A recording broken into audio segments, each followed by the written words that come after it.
1, 2, 3, 4.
1, 2, 3, 4.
Okay, good morning everyone and welcome to the Stage 3 hearing sessions on the Sheffield Plan.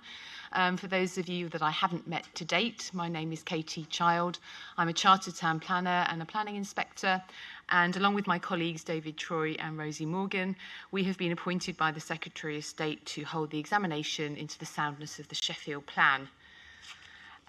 So in terms of the Stage 3 hearing sessions, they're being held today and tomorrow and are focusing on the detailed development management style policies in Part 2 of the plan. Just to say that as inspectors, our role is to determine whether the plan is legally compliant and soundly based, and as part of this we'll be taking account of all the written evidence before us and also verbal submissions made at the hearing sessions themselves.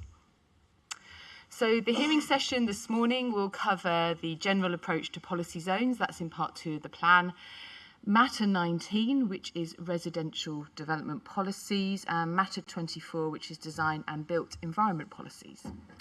So before we get to the main agenda, I've just got the usual practicalities to run through. I assume everyone has met Ian Kemp, who's sitting at the far back.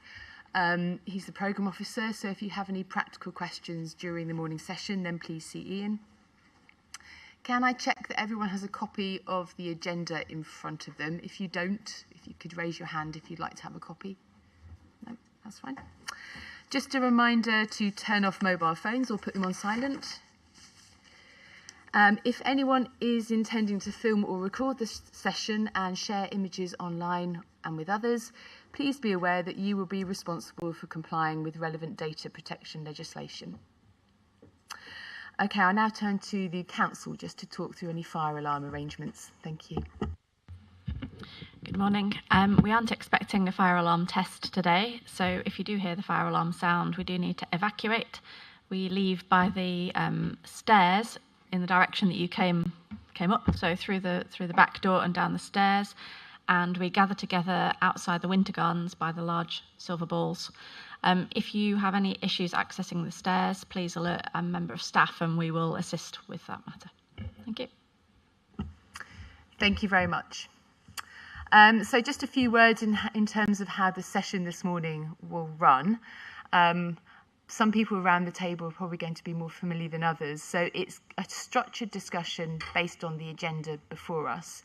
My initial questions are normally to the Council, but if you wish to say anything at any point, if you can place your nameplate on its end in the normal way, and I'll bring you into the conversation as soon as possible. We have microphones in front of us, so if you could just press the button in front of you when you wish to speak, and then remember obviously to turn it off at the end. And then in terms of the timings for the session, we're scheduled to run for the whole morning. The afternoon session on other issues is due to start at 2 o'clock, so that effectively means we need to finish by 1:30 at the latest. And we'll take a mid-morning break of about 20 minutes. Okay, so before we get onto the main agenda, if we can do the introductions, please. So if you could say your name and your organisation where relevant, and we'll go around the table, starting on my right with the Council. Thank you.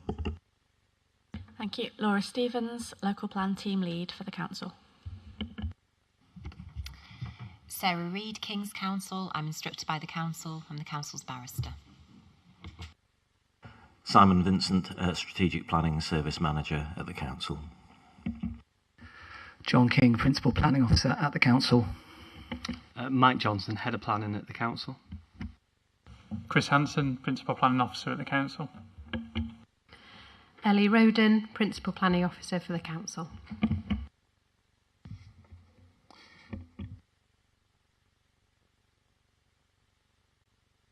I don't think your microphone was working. Can you just check it? It is now, yes. Robin Hughes, Trustee of Joined Up Heritage Sheffield.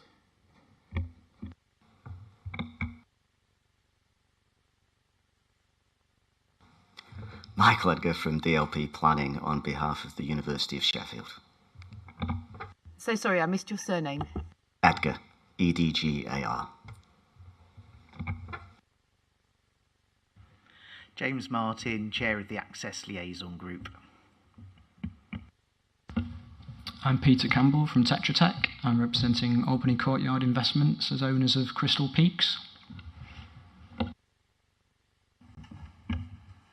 Mark Hayward from ATP on behalf of Derwent.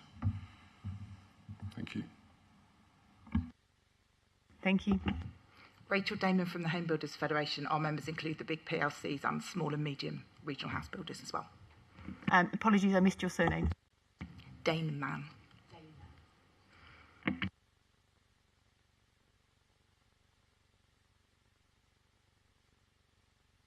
Okay, thank you very much, everyone. So if we move on to the main agenda item to start with, which is the general approach to policy zones in the plan.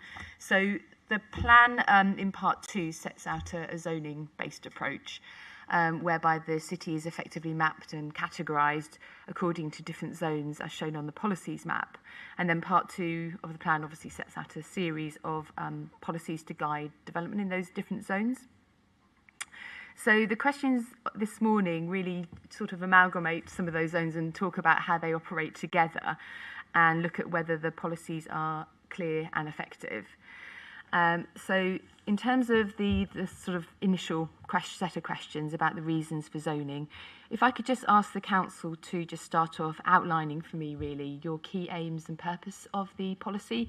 And as part of that, you might want to touch on the second bullet point as well, what alternative policy approaches were considered. Thank you. Yes, thank you, Ma'am.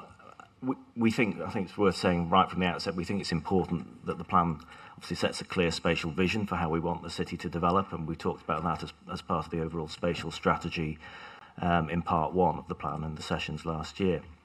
So the policy zones are, in effect, a more detailed expression of the overall spatial vision and provide a mechanism through development management decisions to help deliver that vision. The main purpose of the approach is to provide a clear policy framework for making decisions in all areas of the city. This is particularly relevant to windfall applications where there's no site allocation policy to guide the types of uses that are appropriate on the site. The policy zones also help to define the character of an area and avoid conflicting uses being located next to each other. So, for example, avoiding housing next to heavy industry. This zoning approach is essentially a continuation of the policy area approach that was used in the Sheffield Unitary Development Plan from 1998, and we think this has worked very well, has been very effective. Just as an example, the UDP policy H10, development in housing areas, that's in document AP10, applies to housing areas that are shown on the proposals map. It provides developers and local communities with a greater certainty regarding the types of use that are likely to be acceptable in different areas of the city. However, development is also required to comply with other policies in the plan in order to ensure that development is sustainable and that sensitive uses are protected from potentially adverse impacts of development. We think the approach gives developers confidence that proposals that are either preferred or acceptable uses are likely to be permitted, obviously helping to comply, obviously subject to complying with other relevant policies in the plan. And that's helped to discourage inappropriate uses being proposed in some areas. And I think it's worth just reflecting on, we've found that it actually means we actually receive very few outline planning applications in Sheffield because developers have confidence that a particular use will be acceptable in principle. So we think that's been very effective in that respect. In terms of the alternatives, the main alternative really would be to rely purely on criteria-based policies for making decisions on planning applications outside of the allocated sites. The site allocations would still set out what would be required on identified development sites, but would leave the question more open-ended in other areas. We think some form of designation on the policies map would still be necessary for areas where built development is restricted, so you would need obviously to identify green belt and urban green space zones as particular areas on the policies map. I think in the Sheffield Plan we've reflected on the policy area approach that we've had in the Unitary Development Plan, and we've refined that approach, simplifying and reducing the number of types of policy zone, introducing more extensive flexible use zones where a mix of commercial and residential uses is considered more appropriate, particularly in the central area. We've also removed the required use category in some policy areas which we had in the UDP, and that's again to provide more flexibility. So unlisted uses will be determined on their merits, and we've generally shortened the list of acceptable uses when compared to the UDP, although this is also partly a reflection of changes to the use classes order, and particularly the introduction of the E use class. Thank you, Mel. Thank you very much. I've just got a couple of follow-up questions. Firstly, just purpose-built student accommodation. That area is obviously identified as a particular area, and it appears, from what I can make out, it appears to cut across a number of zones, different zones, and I'm not sure that the zone policies clarify or mention that.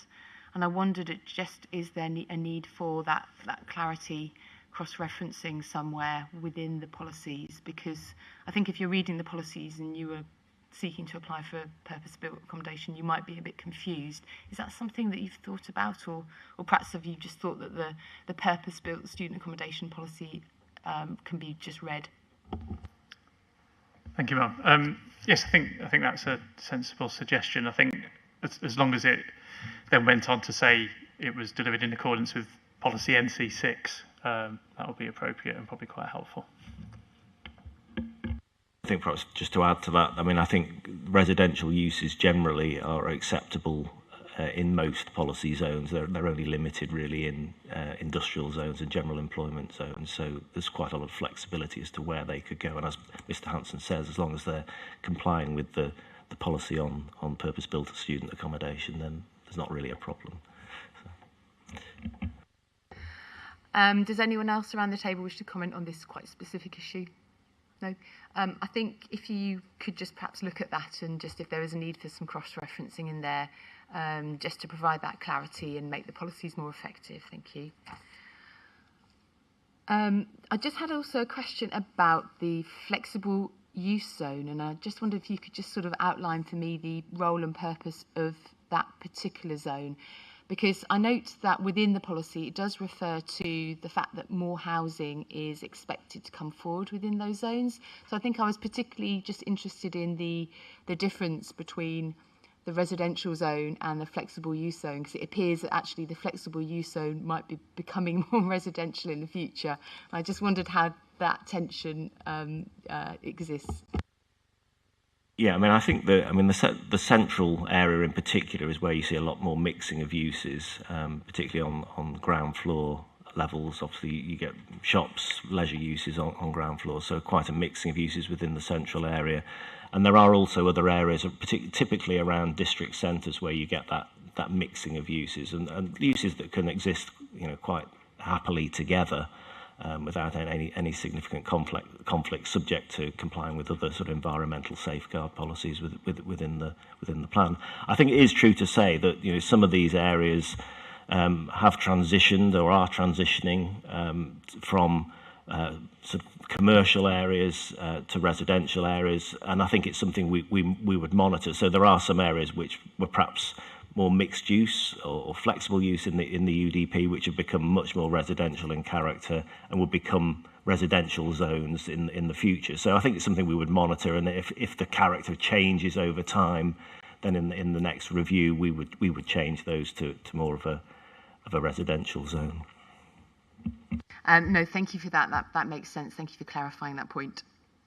And then I just had a question about employment zones. So that's EC3 and EC4. So I'll just get the page up.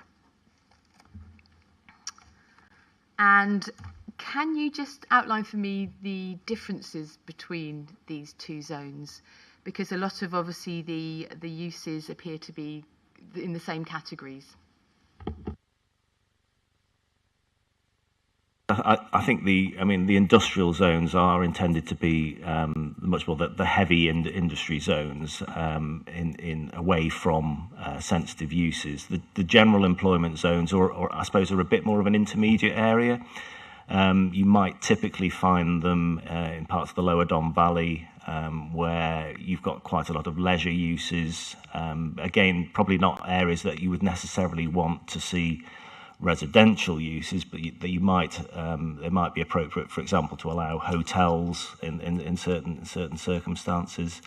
But both of them are sort of not suitable for mainstream residential. But it's, I suppose, the general employment area is less noisy, less polluting compared to the industrial zones. Your heavier industry, essentially, that's the difference. Okay, so and just in terms of the way that the policy is written, so the main change, or sorry, the main difference I can see between the two is that you've got a list of preferred uses in EC4, whereas a bit more flexibility, I think, than in EC3. Is that probably one of the key things? That is correct. Yeah, there is that bit more flexibility within the general employment zones. I mean, they can often be areas where you might get some edge of centre retail uses, for example. So they provide a bit of flexibility, particularly near district centres. If there isn't a suitable site in a district centre, then that they would provide for those sorts of retail warehouse type uses. And I think it's giving a steer to where we think the industrial uses, the heavier uses, are appropriate. Thank you. And then policy EC3, can you just clarify for me regarding B2 uses? Are they appropriate there?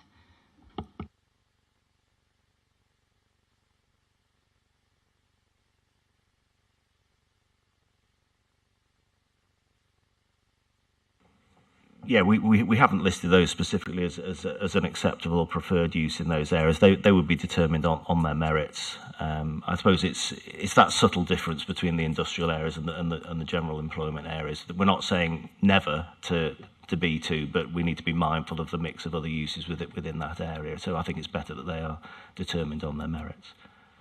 Okay, so it would be captured by the last paragraph, effectively. Yes, that's correct. Yeah.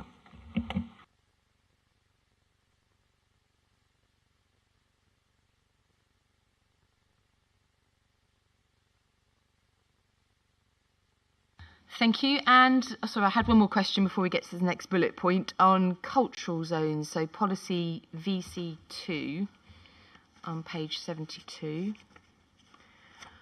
And in this policy, housing is effectively categorised as unacceptable because it falls under the other uses. And I just wondered why that was the case, just because often within central zones there's a desire to encourage flats above shops, etc. Yeah, I think the cultural zones cover quite a limited area, and it's essentially the area around the theatres where the nature of the buildings means that they're probably less suited to sort of apartments above on upper floors. So it's a very limited area, and that you are going to get quite a lot of noise in those areas because of the nature of the leisure uses, people leaving late at night. So it could be things like. Could even be things like casinos and things you might get in some of those areas. So I think we felt it was better to leave those out as a preferred or acceptable use in those zones. Okay, thank you for that. Moving on to the second bullet point, I don't know if you wanted to say anything, because you gave quite a full explanation of the role and purpose, so you may not want to say anything else about alternative policy approaches, but feel free if you do. No, I don't think we need to add anything further. I don't have any further questions on it anyway. Moving on then to the third bullet point, are the boundaries robustly based? So I can see in your hearing statement you've given quite a lot of explanation about how the boundaries were determined for a lot of the use zones. So I've just got one outstanding question, and it was regarding the flexible use zones again. Can you just outline for me how you determined the boundaries of those, what evidence you used? I think with all these policy zones, it's a combination of site visits, aerial photos, Google Street View, professional judgment, site visits, and there is an element of officer judgment in terms of the mix of uses and where the boundary should lie. But I think generally We've looked at the existing mix of uses and are conscious of where applications are coming in certain areas, particularly in those areas, as I mentioned earlier, where you've got the transition from commercial to residential. And it's making a judgment really about where that boundary ought to be. So it is a professional judgment, I would say, in those cases. Thank you for that. Then I've just picked out a few they're proposed changes by a number of representatives in the list. So just going through those in turn. And the first was a proposed change at Beelywood. So I think this is actually picked up in the council's hearing statement, matter 20. And the suggestion is to change it from employment EC3 to industrial zone EC4. Can you just outline for me the reason for needing that change, please? Yes, Mum, I'll pick that up. We have suggested modifying the policies map at Beelywood Industrial Estate, which is off Claywheels Lane, from general employment zone to industrial zone. This is in response to a late representation from the landowner, which is Blue Phoenix Limited, who are concerned that delivery of the specified uses within policy EC3, which is the general employment zone, would be unviable due to the ground contamination within the site and the absence of adequate electricity supplies, and that the existing uses, which are open storage of sort of bottom ash, which is ash from power plants, that their operations will be compromised because obviously open storage is not an acceptable use under policy EC3. So we have proposed a modification PS 91 within exam 69, and that shows. Actually, no, forgive me, that I was just about to clarify that within the main modifications that we'd identified, we'd incorrectly sort of suggested it's the other way around, that we were going from industrial to general employment, when in fact we're going from general employment to industrial. So I was just about to clarify that was an error in exam 69, and in fact the correct modification is identified in matter 20 in our statement.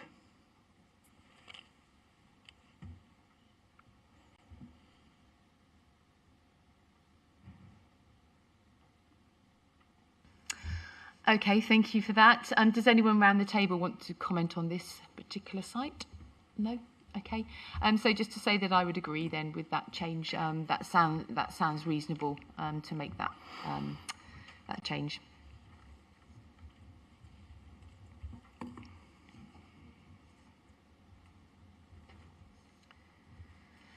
Okay, moving on then to the second bullet point. On the specific sites, and this is the proposed modification at East Bank Road, and the change proposed is from residential NC2 to general employment zone EC3.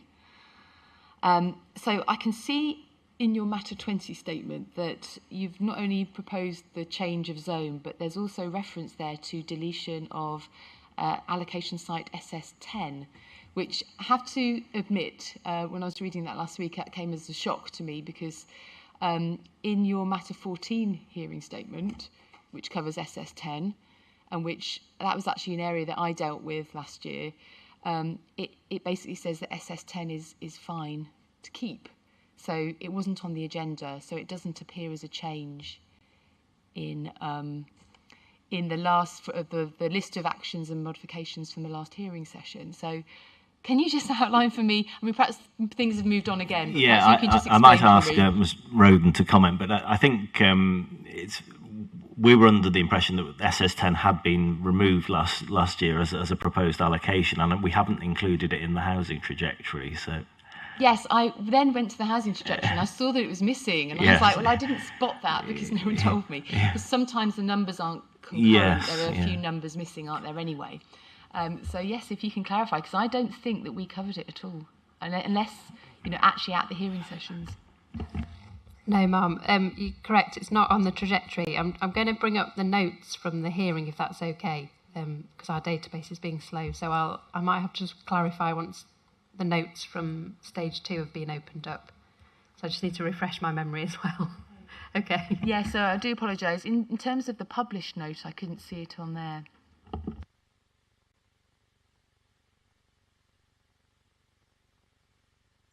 I might have to come back. It might take me a couple of minutes to find the note. Okay. Okay, no, that's fine. Does anyone else want to say anything, or I'll move on to the next one? No? Okay. So the next item then, Tesco stores. So this is land owned by Tesco's, which is in a flexible use zone, has planning permission for offices, but they have been approached by a B8 storage company. So can I just get the council's take on that suggested change? Yes, Mum. This is a triangular parcel of land that is located adjacent to the Tesco superstore and bound by Spittle Hill to the north and Savile Street to the south. It is in a prominent location on the intersection of these two major roads at the foot of Spittle Hill and the district centre. Given this location, the land is designated as a flexible use zone rather than industrial, general employment or residential zone. This reflects its prominent location on the edge of the city centre and the opportunity to provide a wide range of commercial uses within Class E and or residential development that complement the neighbouring superstore, and also the area's transition from sort of employment uses which are occurring opposite within NES 09, which is a mixed-use site, and NES 11, which is a housing site. Whilst the land is adjacent to general employment, which is south of Savile Street, these uses, including B2 uses, are less appropriate in this specific location. So it really comes down to that it's a bit of a sort of a key location as you come up Spittle Hill, and we would like to see that come forward as a mixed-use commercial residential development rather than B2 storage. Thank you. Does anyone around the table have any comments on this issue? No? Okay. So your reasoning and description, I have to say, sounds quite sound. So I would effectively agree with the council on that issue. Okay. Ms. Roden, do you have the information up, or do you want me to continue with the agenda? You go back. Okay. Please proceed. Sorry, I don't have the information. That's fine. Your IT is obviously very slow today. Okay, so let's move on then to the Crystal Peaks site. So I think, Mr. Campbell, this is one that you are obviously here to debate on. So I note obviously from your representations that this area is no longer identified as the district centre, and therefore the council has proposed it as employment zone EC3. So Mr. Campbell, your position is I can see that you want flexibility effectively for a retail, potentially leisure, residential type mix, and you've got a draft master plan that you've been working on. Can I just ask the council, please, your position on this suggested change, and then obviously I'll give you an opportunity to obviously state your case as well, Mr. Campbell. Yes, thank you. We are obviously aware of the representation made by the owners of Crystal Peaks, who are concerned that the Sheffield Plan overly restricts the ability of the centre to expand and attract new retail and other appropriate uses. Specifically that the district centre does not extend north of Waterthorpe Greenway and include the Drake House retail park. Instead, this retail park is designated as a general employment zone, as my colleague Mr. Vincent discussed earlier. The approach we've taken within general employment zones, allowing retail parks to be located there. The proposed area covered by the district centre is smaller than the combined district centre and retail park designation as shown in the UDP. This reflects the conclusions of the retail and leisure study, which is undertaken by Nexus for the council as part of the evidence base. And based on their conclusions, we have proposed that the whole area to the north of Waterthorpe Greenway, including the Crystal Peaks Retail Park and Drake House Retail Park, is designated as general employment zone. We consider that the boundary for the Crystal Peaks District Centre is appropriate. The Sheffield Retail and Leisure Study, which is document EM22, reviewed the centre as it is proposed in our plan, and in paragraph 915 states that the large majority of Sheffield's district centres are vital and viable and have a vacancy rates that are below the national average rate of 14.1. The only districts that have vacancy rates in excess of this figure are Crystal Peaks, and also there's London Road and Woodseats, and these are our largest district centres. Table 9.3 shows that Crystal Peaks is the second largest district centre in Sheffield in terms of total retail floor space, and we consider that the centre is large enough to meet the needs of its catchment as shown, and that to increase its size could lead to increased vacancy rates in a centre that already has relatively high rates of vacancy. This could undermine the vitality and viability of the centre as designated. It could also undermine other centres, given that the area to the north, the Drake House Retail Park, has a different and wider retail catchment than the district centre. I'd just also like to point out that designating retail parks that serve a broader citywide catchment as general employment, as I think I was just going to cover that. Obviously, Simon said earlier that we've located or we have other retail parks within general employment zones, and they are appropriate as a Class E use. Obviously, we do defer to compliance with policy EC5, which requires the sequential test and also a retail impact assessment. So they are allowed within these areas. So just to check then, so effectively the council's position is that that area, in your opinion, isn't suitable for a mix including residential within there? No, the area to the north, no, is not suitable for a mix including residential. It's general employment zone. Sorry, can you just outline for me why you think it's not appropriate for residential? Because I think that's the key difference, isn't it? I think the different. Sorry. I think it reflects the mix of uses in that area at the moment. We don't think that is particularly conducive to it as a residential location.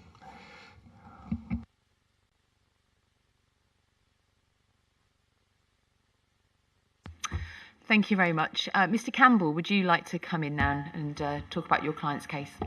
Yes, thank you. I've just got a few points to make, and one of them I can pick up in terms of the vacancy rate. We'd just like to raise, because that has improved significantly since the council's study was undertaken. Our client has a legitimate concern that the proposed policy allocation in the new draft local plan, which would see part of the established Crystal Peaks district centre reallocated as an employment zone under policy EC3, would harm the future vitality of the area and the centre at large. Our previously submitted representations to stages 1 and stage 3 of the examination have set out our client's position that proposed modifications to the district centre boundary for Crystal Peaks from that shown in the publication draft should be made in order to retain the district centre boundary as consistent with that which is currently adopted in the unitary development plan.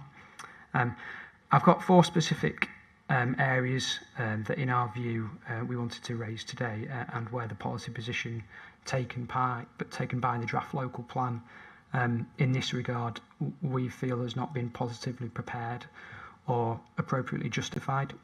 So if it's okay, I'll run through those 4 points and perhaps officers can respond to those subsequently. The first one would be that it seems like little consideration and evidence appears to have been provided to justify the proposed changes to the district centre boundary. Our second point is that the council's retail and leisure study evidence base is now out of date and not reflective of the latest position as to the health and vitality of the district centre. Third point is the allocation of the northern part of Crystal Peaks estate as a general employment zone is wholly inconsistent with its existing uses and functionality and policy position.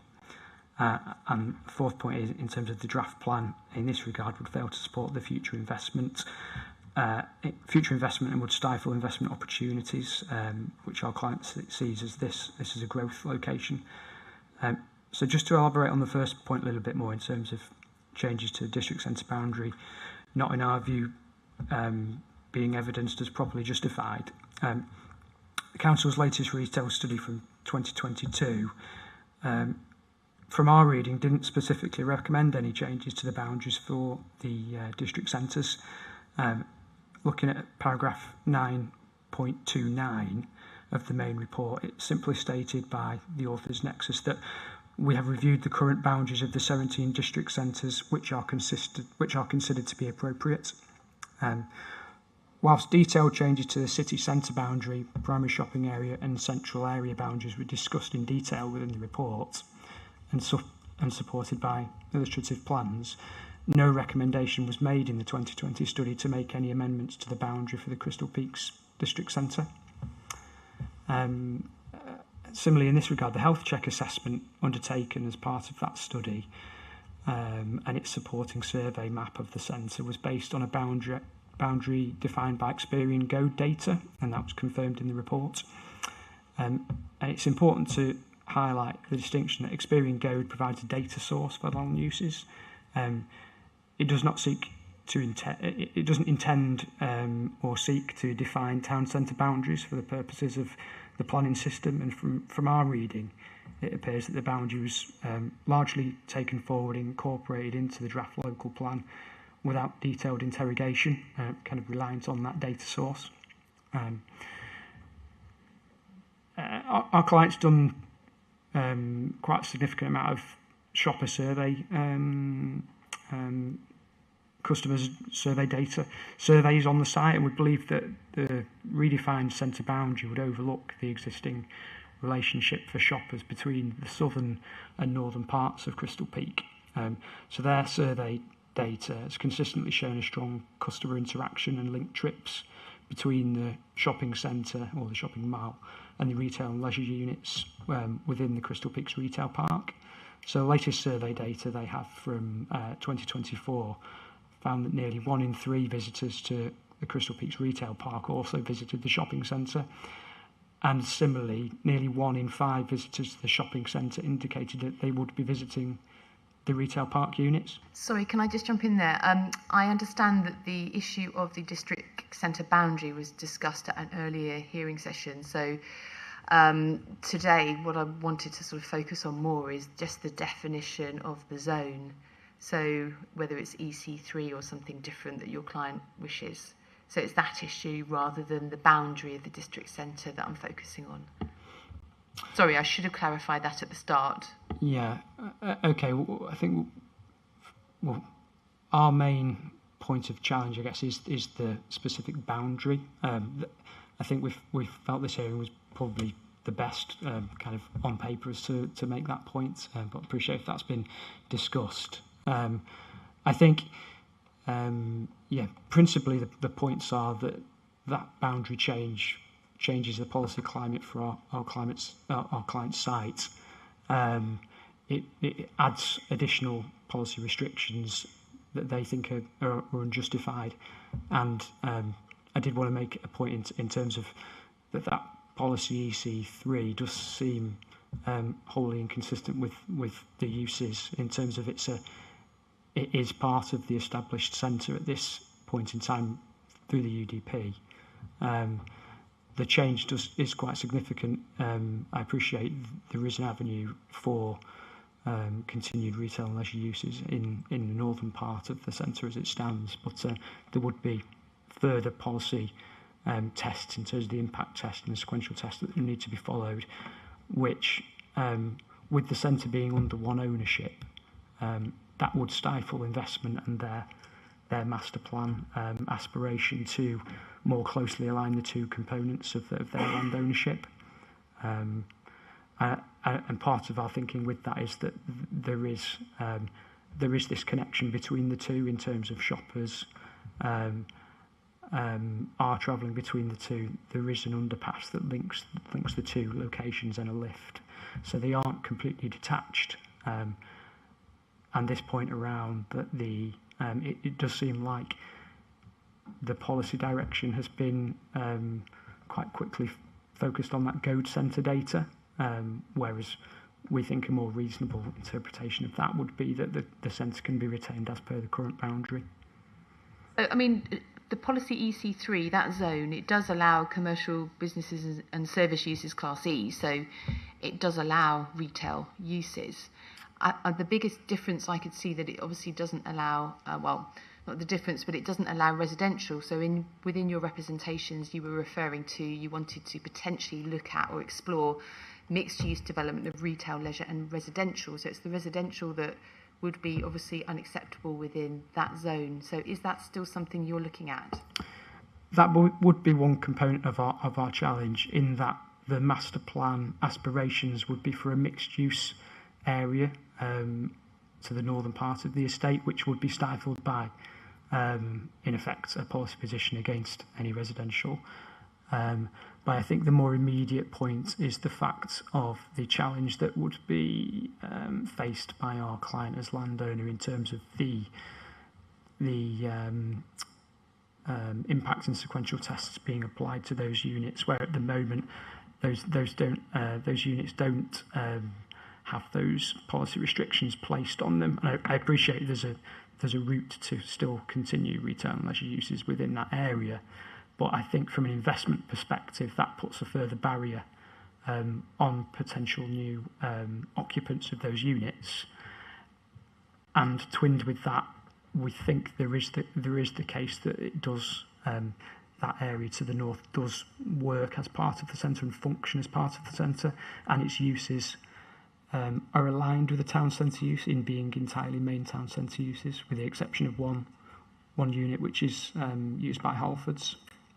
And the rest of the units either are or have most recently been in main town centre uses.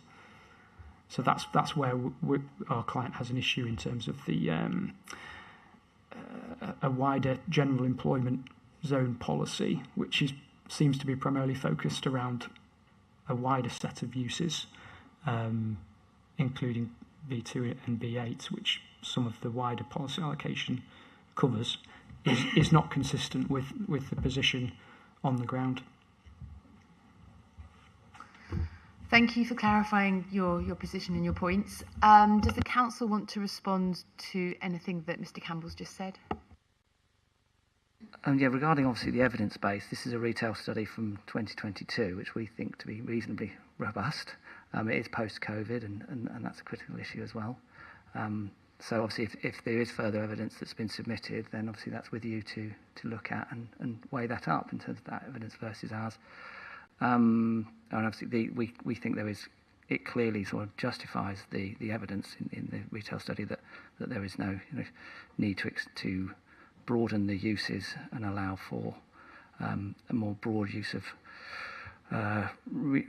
town centre uses within that area to the north of Waterthorpe Greenway. Thank you very much. Mr. Campbell, do you have any final points? Yes, if I could just touch on the vacancy rate, because I think that's partly what has driven the council's approach in terms of retracting the district centre boundary. I can see that the intention there is to support the shopping centre specifically, a concern around vacancy rates there. That 2020 report was indicating a vacancy rate of 14%. That was on number of units, so it did heighten the sense of vacancy in terms of how that data was used as to a data set that would look at the total vacant floor space in terms of square metres. So the current vacant floor space at the site is just 5.8%, so it is very low. It is significantly below the national average, which is around 14%. Most of the units that are vacant are very small. In terms of units, the vacancy rate is about 10.9, but that is, if you like, heightened by the fact that there are small units that are vacant. Most of the large units principally are occupied, so the vacancy rate is now very low. On that basis, I think that is a material difference from the 2020 study, and I think that lends itself to not needing to be so protectionary of the shopping centre aspect of the town centre, because the vacancy rate is low. So the concerns around that aspect have moved on, and that's why we think it would lend itself to that wider district centre boundary, or retention of that district centre boundary as the UDP has it. Okay, thank you very much for your input. I've noted your comments, and it's an issue that we will, as inspectors, reflect on. So thank you for that. I was going to say you can leave if you wish. Unless you want to stay, you're very welcome to. Thank you. That's all we've got today, so I will do in a moment. Thanks. Thank you. So can we move back to... Yeah, you've got the data up for you. I found it. It took a while. So the site was proposed to be deallocated in the post-submission modifications, and that's exam document 69. And it's amendment reference PS90. So the site SS10 was deallocated. The site didn't actually have residential planning permission and wasn't available. So it then didn't go forward into any subsequent housing trajectories from that point onwards. So it obviously wasn't picked up in your Matter 14 statement. Was that just a oversight? It was. So you're right. It was included in the Matter 14 statement and then picked up in exam document 69 as a response to the MIQs. I think we'd had correspondence possibly with the owner to say it wasn't available. Just to add, I think the reason we couldn't find it initially was because we didn't cover it in the Matter 14 hearings on that sub-area. It was included as part of our response in relation to the economic development policies because that was the policy area change. I think that's why we were confused. I mean, yeah, reading your Matter 14 statement, it says the site's all fine, it's good. Okay, so anyway, we know the situation now. So basically it's because it's not available. That's the reason for the deletion and the suggested change to the zoning, EC3, to effectively reflect that. Okay, so thank you for clarifying. Does anyone have any comments around the table on the council's suggested changes? No, okay. So in terms of what you've just said, obviously it sounds logical to do those two things. So effectively to remove that allocation site from the plan. So that would be a main modification.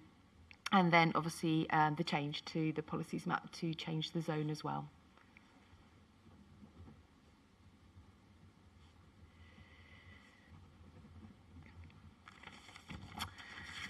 Okay, thank you. So moving back then to the main part of the agenda. So we've reached now item 3 on the agenda, which is the issue of the application of the preferred, acceptable and unacceptable approach within the zone policies. And picking up on the first bullet point, which is the distinction between preferred and acceptable uses. So just some of the policies just to distinguish between these two categories. And I note that some of the policies effectively do that by setting percentage dominance rates.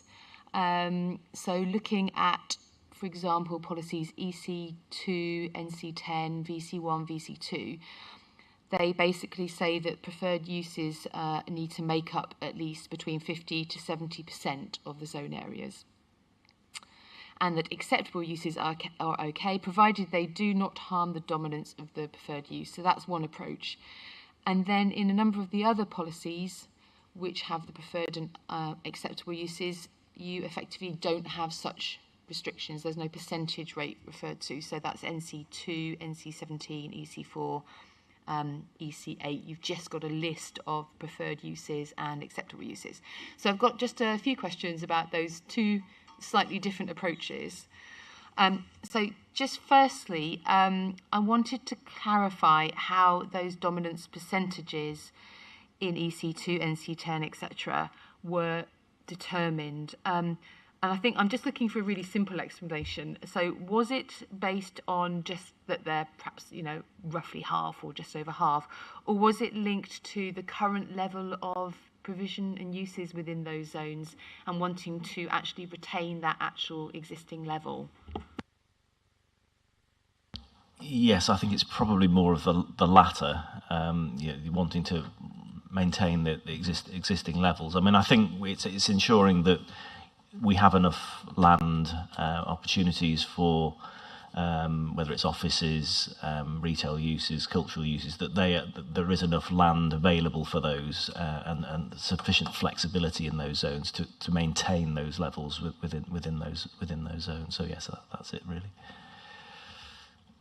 And a follow-up question is, do you have any key evidence sources where you've looked at the proportion of existing uses within that zone to support that approach? Or is it just a broad estimate?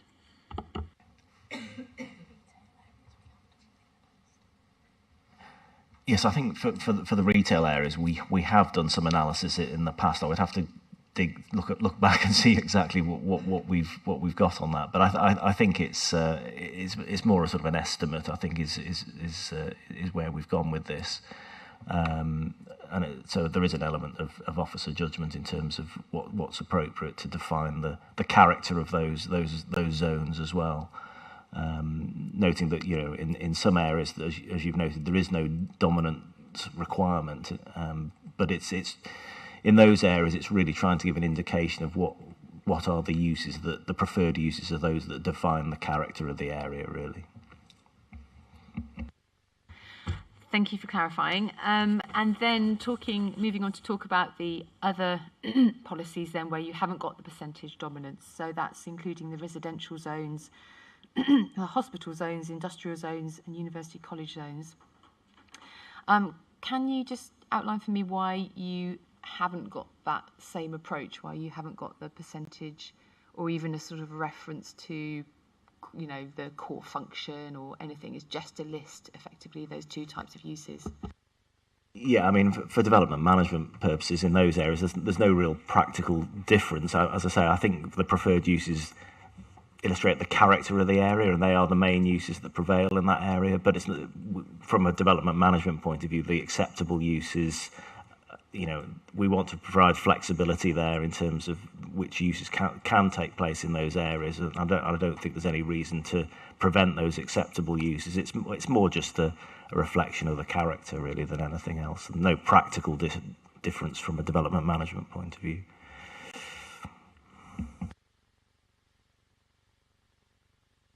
Sorry, okay, so just to clarify then, so in practical terms, if you were putting a planning application in, so you're looking at the residential zone, NC2, you've got your preferred and you've got your acceptable list. So you're saying that doesn't really kick in any way, shape or form when you're dealing with a planning application? That as long as it falls within those two categories, then it's generally fine? Yes, that's correct, yeah.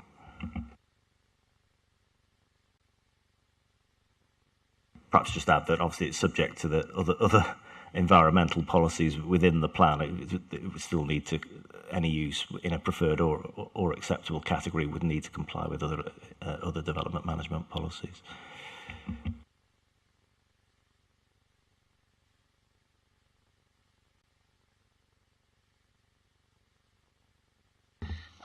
So I'm guessing that's because residential is obviously very dominant in those areas, and then the other uses are not likely to affect that dominance. I'm assuming that's the reason. Does that, so I can see the logic of that with NC2. Looking just at perhaps of some of the other ones, the hospital zone, NC17, for example, you effectively would be comfortable with not having a percentage issue in there. I just want to understand, because that's slightly different, isn't it? Because I assume that within a hospital zone, you're really trying to protect those existing uses. Or are there other policies in the plan that would actually protect those uses instead? I think the reality is we're probably not going to see a lot of change within those areas. The hospital zones will remain as the main hospitals. We don't see any change within those areas, and it is just reflecting the uses that are dominant within those areas, the medical and health services in hospital zones, but recognising that the hospitals may need flexibility, for example, for staff accommodation within those areas. But they're areas which are not likely to see much change, but at the same time we need to provide flexibility for dealing with any applications that do arise in those areas. Okay, thank you for clarifying. I'm just going to check my list of questions. I think I've covered them all.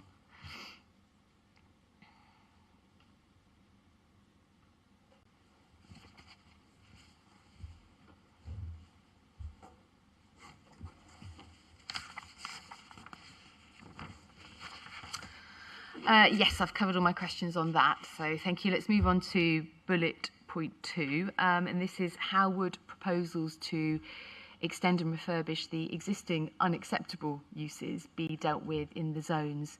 So if the council could just outline that for me, please. Yes, I mean, it will generally be the case that unacceptable uses will be relatively rare in those zones because of the character of those areas. However, undoubtedly, there are instances where, for example, for historic reasons, you can find housing in an industrial zone even, in some cases, or general industry in a residential zone. In those cases, I think any proposals to extend or refurbish would be considered on their merits, taking into account other policies in the plan and the nature of surrounding uses. But we wouldn't expect that situation to arise very frequently. It tends to be an issue where areas are transitioning from perhaps a former employment area to a residential area. So you've got pockets of little commercial uses within areas that are transitioning, particularly in some of the northern parts of the city centre, the central area. So in many cases, the council's regeneration team works with existing businesses to help them relocate, perhaps to more appropriate locations and premises, to more modern premises in many cases. We see this, as I say, particularly in areas such as St Vincent's and Kelham Island in the north of the central area. So there are still some small manufacturing businesses in the central area, flexible use zones, but they're becoming fewer in number, and we're helping them to relocate. But as I say, the essential approach would be we would deal with them on their merits in that situation. I appreciate that it probably relates to some of those zones more than others, but have you thought about perhaps having some sort of reference to that situation somewhere? Because it's a point that quite a few people raised in their representations. So on that basis, I'm assuming, like you say, it might be relatively rare, but it does exist. Is there a need for some sort of clarity in supporting text or somewhere? I think we just need to be a little careful about that. I think the supporting text would need to reference the fact that it would be considered on a case-by-case basis, because I think the other side of that to reflect on is that often those small manufacturing uses aren't necessarily incompatible with newer residential surrounding them, and small changes to their premises to support their business would be welcomed where it's not of a concern. So they really do have to be reflected on a case-by-case basis. So I think, following what you've said, if we add that to the supporting text, not the policy, that would be appropriate. Does that make that a main mod? Yeah. I think it probably does, because it's about effectiveness, yes. But obviously I'll leave that to you to look at exactly where you put it and against which policies, taking Mr Vincent's point that it's actually certain zones where that's more likely to occur.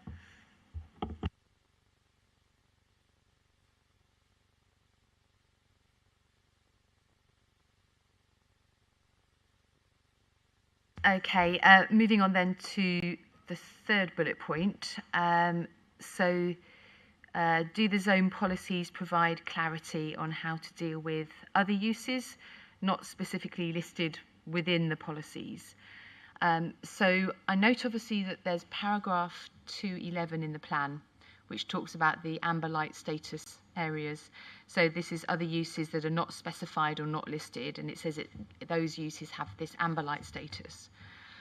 But obviously when you look at the zone policies, in some cases it's specified, isn't it, how you would deal with the other uses. So looking at, for example, policies EC3 and EC4, the final paragraph in EC3 and EC4 states that other uses will be considered on their individual merits, but will not be permitted where they would undermine the suitability of the zone, etc., or does not comply with policies EC5 and 6. So it's really clearly set out, isn't it, for those particular zones. But for others, that wording is omitted. There's no explanation of amber. So can I just get the council's reason for taking a slightly different approach for different zones? Yes, I think in policy zones where housing C3 is a preferred or acceptable use, for those policy zones, the key issue really is the potential for residential uses to be juxtaposition with conflicting uses, really. So what we've said there is that so in those policy zones where housing is a preferred or acceptable use, the relevant policy states that unclassified uses are unacceptable where they would be incompatible with residential uses due to noise pollution or the traffic that they would generate. So other uses, non-residential uses, essentially would be considered on their merits as they are in other policy zones. But it's that particular distinction where you've got residential in a zone, that making sure that you don't have incompatible uses with residential, which is the key thing.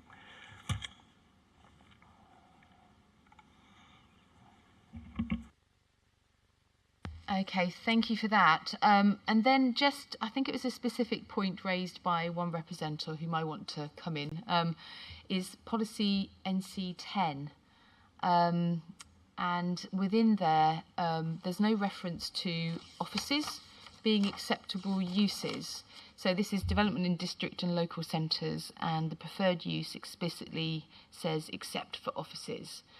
Then there's no reference elsewhere to the approach to offices.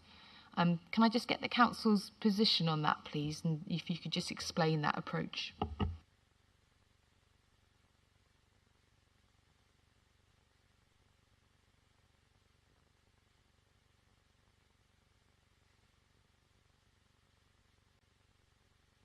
Yes, I think the only restriction there is in relation to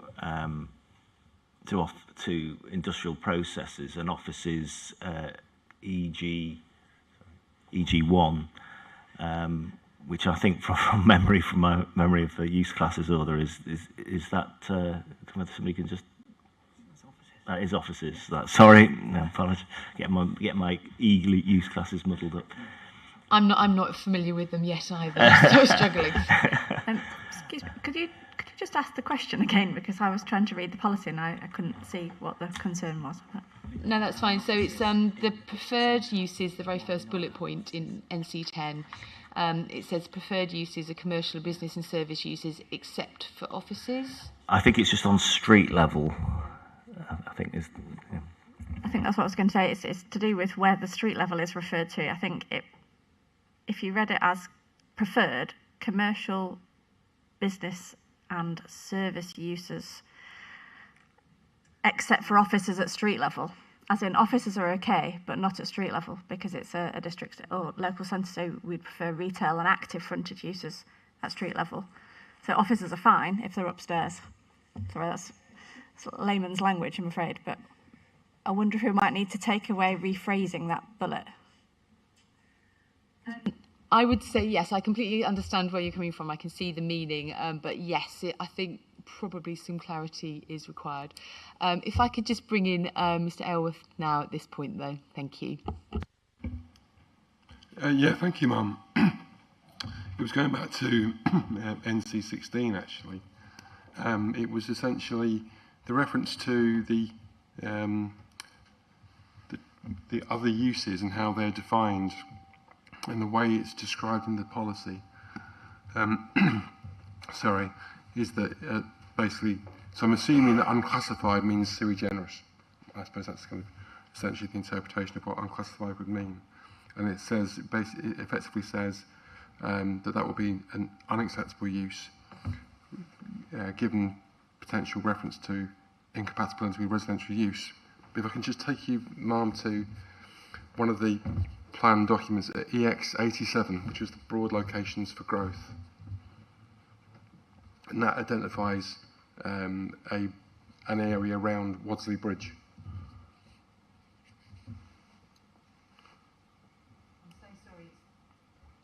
So sorry, it's thrown me out of the internet. Oh, so okay. I think you'll probably just have to quote I'll try it and to me. describe. Sorry. Okay. So my client's site is Kilnway Retail Park, which is to the right of Halifax Road. The broad locations for growth site basically bisects that, and then land to the south of that, which is currently in employment use, which my client doesn't own, which are all predominantly B2, B8 uses. Now, I raised one point previously, which was in terms of the binary acceptable, unacceptable uses, because the way that policy reads is to say that essentially that the continuation or refurbishment of those uses would be deemed as unacceptable, which I think was the point you were raising just now. But then thinking about sui generis uses, now even though Class E uses are deemed as acceptable, subject to EC5 and all the other considerations, there are town centre uses such as drive-throughs, which are sui generis. So I do think it's pretty worth, and in reality, all of that site at the moment is commercial. There's no residential on there at all. So it would be unusual to resist a proposal for a conflict with a use that doesn't even exist at the moment, as in residential. So I do wonder whether or not the acceptable use that relates to Class E uses could also perhaps also refer to and other town centre uses, which will be defined by the PPG. So I'm just conscious that, you know, at the moment, a Costa drive-through would be deemed as unacceptable, even though it's an obvious use for that location. So it's I think it's an unintended consequence, but there are town centre uses which fall into sui generis. And we can also see from the way that I put in my hearing statement for this that there were 3 sites, NWS 04, 5 and 6, that were all basically impeded because they were in a flexible use area. So it's already had an effect, even just in the allocation process. So I think it's whilst I completely understand there would be a view and a preference towards pragmatism, when you start applying binary tests, it doesn't always work that way. Thank you. So, sorry, just to clarify your point then, so your point is that within the acceptable uses, it refers to Class E yes. at the moment, but you think that that should be wider and should be all town centre uses? Yes, yes. Okay. Can I get the council's view on that, please?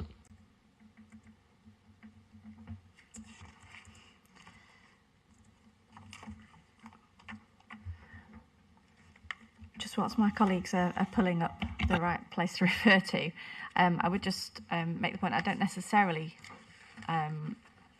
follow all of Mr. Elwood's point, but I would note that at the southern end of Kilner Way there is a housing allocation. So obviously any uses coming forwards within that flexible use area ultimately will need to be able to be comfortably sat alongside that. So I don't know that we necessarily have strong concern about the other child centre uses. That makes sense in a flexible use area. So not.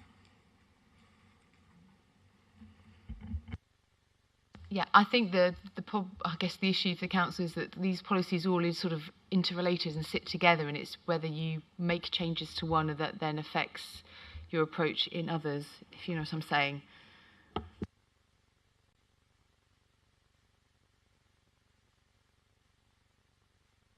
Yeah, it feels slightly complicated. I think we need a bit of time just to think about it, really. And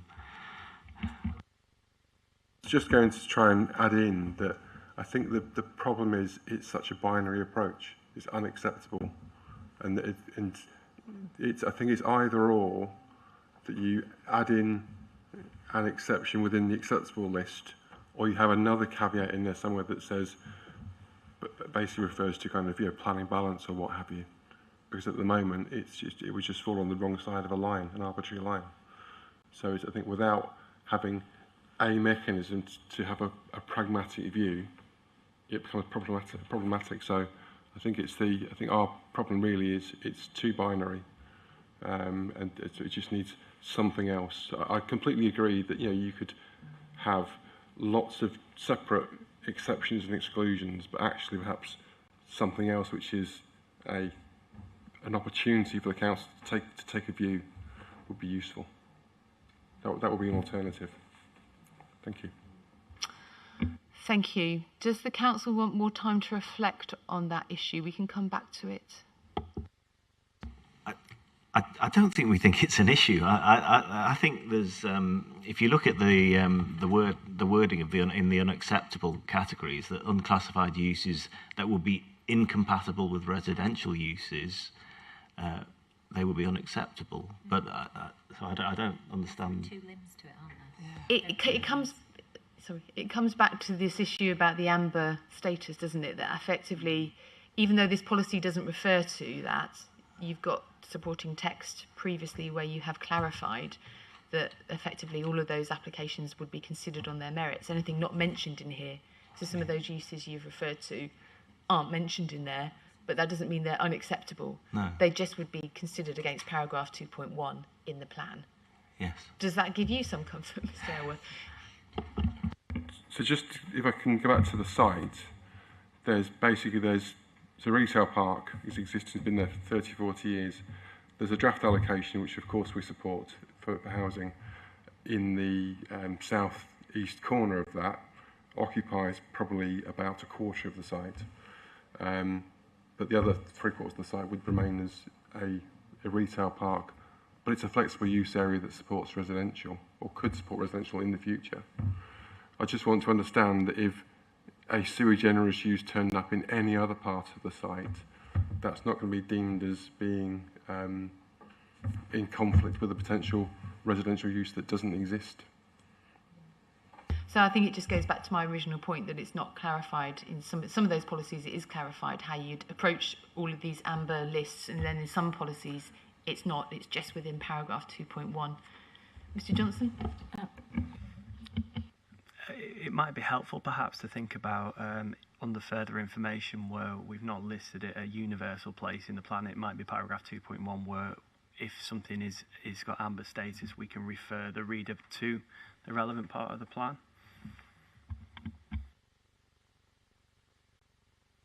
Mr. Aylworth, would that meet your concerns? Would assist in any way?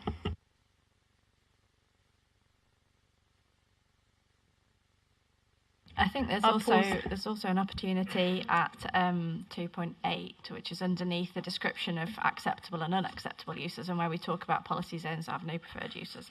There's probably an opportunity there to explain that for policy zones that have explicit acceptable and unacceptable uses, anything else needs to be considered on its merits. That would be fairly straightforward. Yeah, sorry, it's 2.11, paragraph 2.11.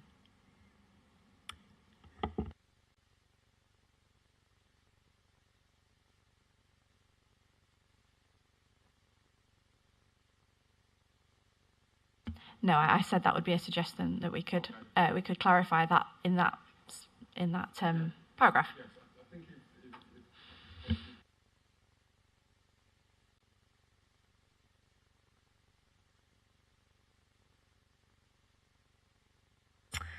I think I would probably agree with that. Yes, I think so. It might apply to a few of these policies, so obviously not the EC ones, but the other ones where the amber light status isn't clarified. So that would be a main change to a number of policies.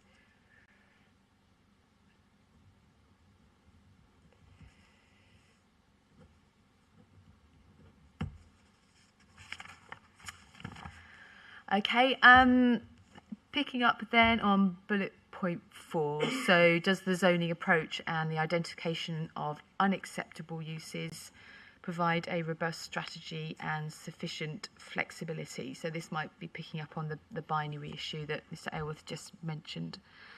I've got a series of questions, but just before I get into that, I just want to just check my understanding from what you've said this morning and my reading of the policies.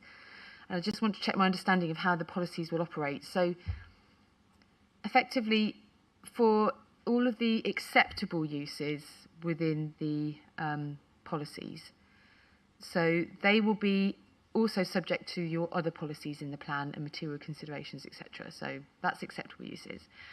And then for unacceptable uses, is it just the case then that applications will simply be rejected?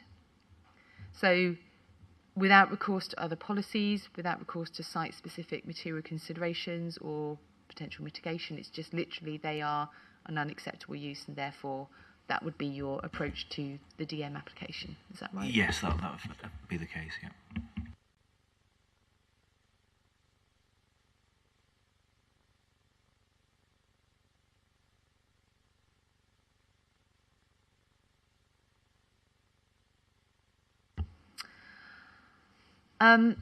Okay, so can you just outline for me the reason for having that sort of very strict, the binary type of approach, and not looking at site-specific circumstances because I'm just wondering about there may be some cases The other aspect to that I just wanted to pick up on is the MPPF paragraph 82D, and this is the employment development policy, which talks about policies should be flexible enough to accommodate needs not anticipated in the plan, allow for flexible working practices and enable a rapid response to changes in economic circumstances. So perhaps the council could just reply to me having regard to your reasons for this binary unacceptable approach, and then how you think that your approach meets MPPF paragraph 82D. Thank you. Oh, do you want to go for it? No, I was just going to make a start because Simon was writing.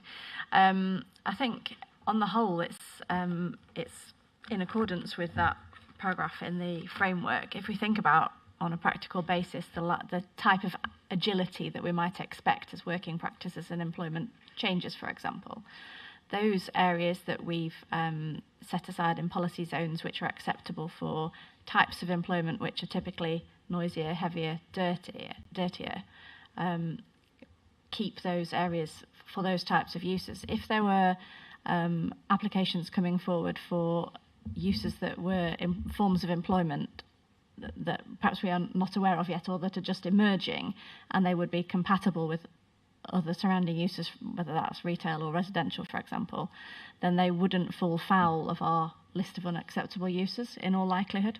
There's scope for those to be considered on their merits within those policies. Where there's a binary aspect, it's typically to ensure that incompatible uses aren't adjacent to each other, and that would remain the same, even allowing for, I don't know whether to use the word modern or newer ways of working, newer employment practices.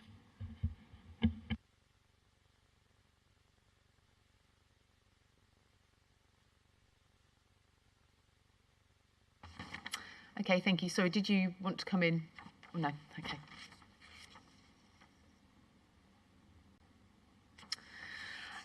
Does anyone else around the table wish to comment on this under this bullet point?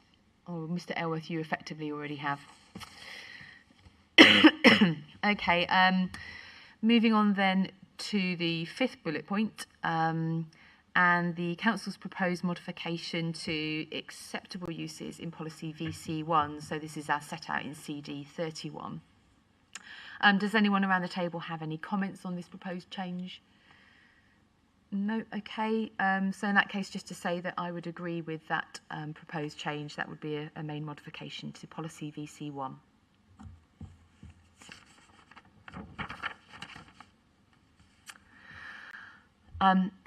Okay, so just finishing up on this particular item then. I've obviously listened to the discussion this morning and heard the comments that you've made around the table. And I can see the logic of the zone policies, and it provides an appropriate basis, I think, for dealing with applications coming forward.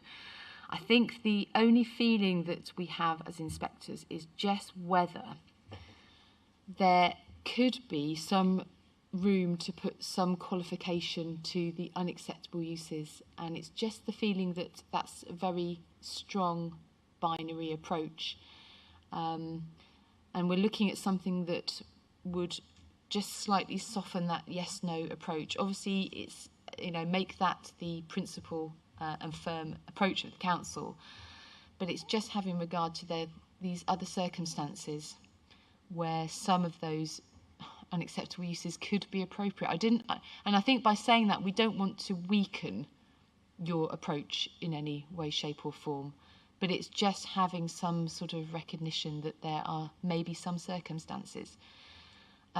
So on that basis, could I ask the council just to have a look at that issue? We're not being dogmatic about it, but just to have a look and just to double check that for us. Did you want to say anything to that? I think probably the simplest thing there is just to make an amendment to paragraph 2.7 where we explain the preferred acceptable and unacceptable uses, and we could perhaps do a bit of softening, as you suggest, to the unacceptable explanation. So we'll look at some wording on that, I think.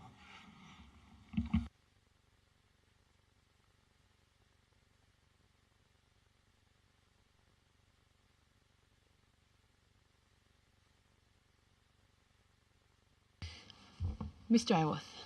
Just a quick one. I think we've agreed this point, but in terms of the sort of whatever goes in 2.7 or 2.11, is that going to be cross-referenced within the policies, that cross-reference?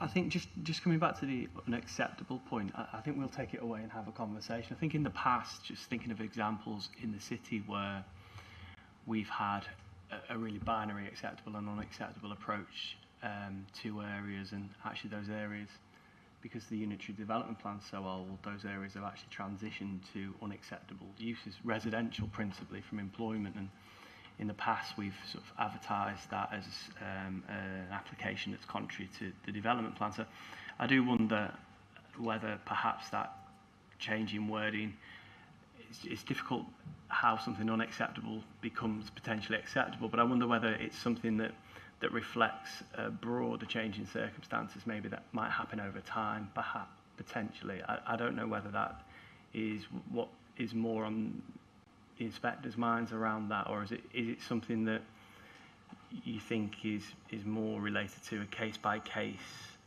sort of potential issues that might be in play when the plan's adopted, or are you seeing it as an issue that might be something more for the medium or longer term as a challenge for the policy?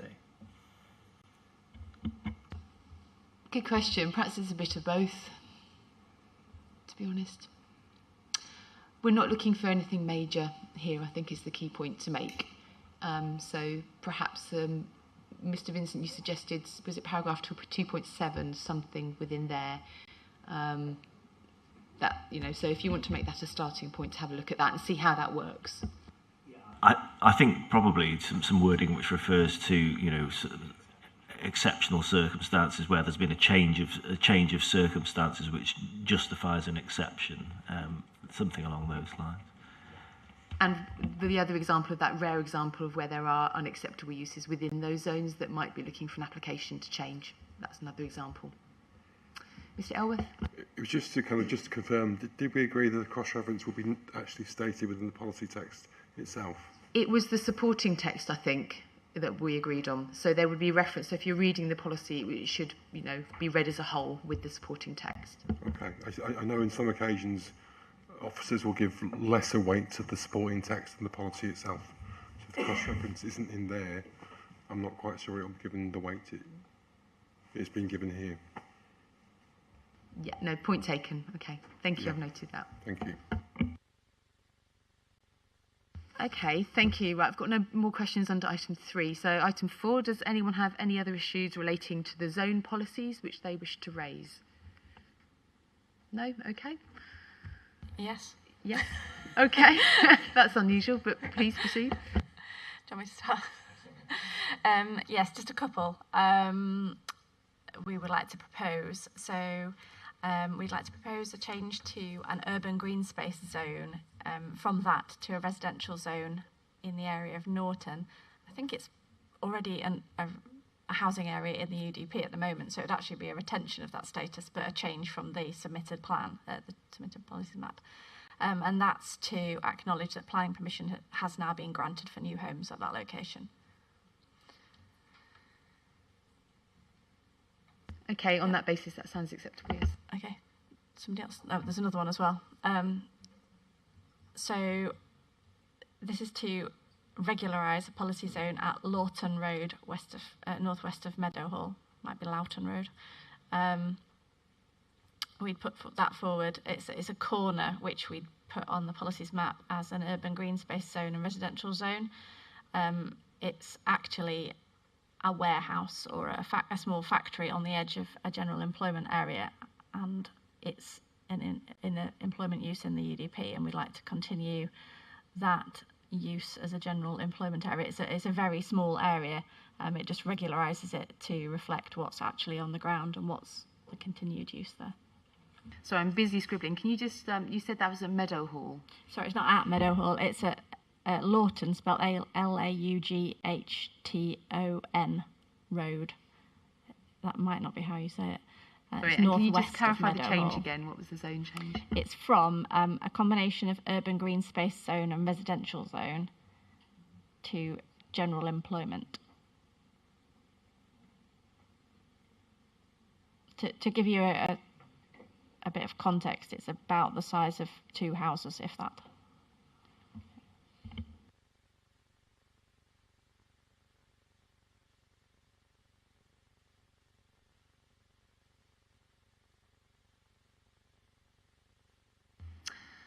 Okay, thank you. Mr. Johnson? The only other one, and forgive me if it's not the right moment, but we had a planning committee decision on Tuesday that adjusted some of our conservation area boundaries in the city centre and in Kelham. So there might be a more appropriate point in the agenda, but I think there's an adjustment we'll need to make there to the policies map, I assume, or one of some information in the plan to reflect those changes. Yeah, and just to clarify as well, we're not obviously examining the policies map technically, so they would just need to be, those changes would need to be published alongside any main modifications if we come to that stage and we decide the plan can move forward in that direction. But there is a complicating factor that some of the parts of the plan have maps. So where they've got maps, then it does become a modification. This is where it's really complicated, the current system. So I'm not sure whether that actually applies to some of these changes or not. So obviously you just need to check that.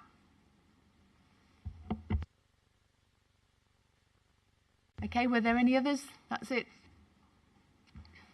I've got 3 there. Yeah, okay. Okay, so I've got no more questions. So that brings us to nearly 11:30. So I think it's a good point for a comfort break. So I'm going to suggest we have nearly 20 minutes. So if we come back at 11:45, thank you. And if anyone wants to leave during your break, thank you for your comments. So see you back here at 11:45. Thank you.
Okay, welcome back everyone. So we've reached matter 19, residential policies. Item 5 on the agenda, and firstly that's policy NC5, which is creating mixed communities. I've just got a couple of short questions for the council under bullet points 1 and 2. Bullet point 3, I don't have any outstanding questions anymore on that part, and then under the last item that will be an opportunity for others around the table to make their comments on NC5 if they wish. So picking up then on bullet point 1, justification for the council's proposed change to part A. I just wanted to check with the council, is this really a sort of reordering change effectively, so just to align with the approach in policy NC9, so it's not actually making a sort of substantial change, is it? So I'm not sure who I'm looking at here. Sorry, Mr Hanson at the end. Going for this one.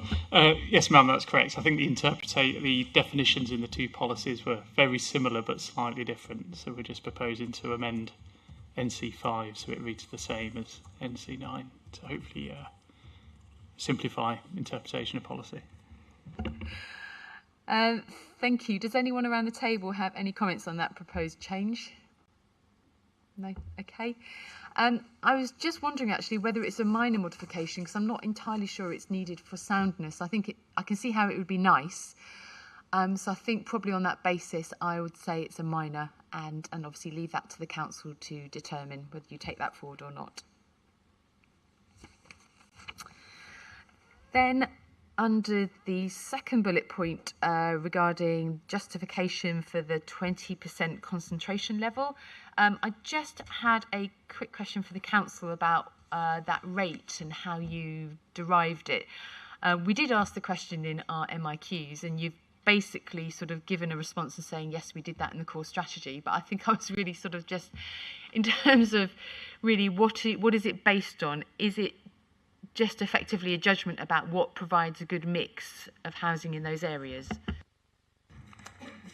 Broadly, ma'am, yes. So you said that originally this policy sort of generally carried over from the core strategy. I think there were some discussions during that examination as to the densities and the size of the buffer within that policy CS41. So when we reviewed the existing policies, we think that's been largely successful in limiting the shared houses in areas where there's existing over-concentrations. So the policies enable further shared housing to be created in areas where it's less likely to have significant negative impacts on the communities. We do map all these and have the densities calculated across the city, so we can do some visual analysis to sort of double check those assumptions and check that existing policy. So effectively you think it's a rate that it's obviously based on a judgment, officer judgment, but it's working as you know currently? Yes, I think it's been broadly quite successful, that policy in how we've been able to apply it. Yes. Thank you. Okay, so under bullet 3, I haven't got any questions, as I said. So moving on then to the last bullet point, does anyone else around the table have any other comments they wish to make on NC5? Okay, sorry. Home Builders Federation, Mrs. Danemon, was that how you pronounce it? Daneman, sorry, yeah, that's fine. You're first. It's probably just a point in the map to come back to you later, really, that our concerns around the need for greater flexibility in relation to density would have an interrelationship with this policy. So when we discuss NC9, there would need to be potentially consequential changes in this, but maybe that could be better addressed in the supporting text than actually changing the policy. Okay, so we'll park that one for now. Okay, thank you. Okay, moving around the table, Mr. Edgar. Thank you, ma'am. My first question was actually your bullet 3 in terms of whether C does apply to PBSA. Does the council want to respond then? Yeah, sure. So yes, to confirm, it wouldn't apply to PBSA. PBSA would be used in the calculation for other shared uses such as HMOs, but if a PBSA application came along, we wouldn't be applying that part of the policy.